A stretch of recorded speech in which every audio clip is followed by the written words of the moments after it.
हमर नाच देखे मेरे बेटा कुल चल जो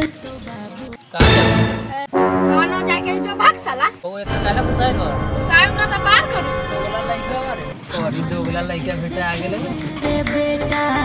कुल चल जो तो बाबू के खेता लत भैया कहां जाबो हमरा धनहारा स्कूल पर जाए के बा। ठीक बा बैठ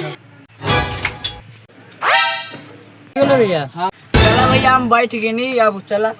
हमर नाच देखे मेरे बेटा कुल चल जो तो बाबू के खेता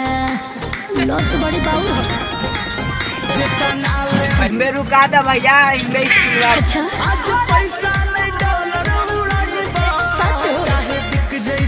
भैया आ गेलो स्कूल रुका भैया उतरता नहीं भैया का रुपया भेला भैया 10 रुपया भेलो 10 रुपया दाना न भैया भैया जा तो कोई बात नहीं पैसा भाई ना भेलो तो बोल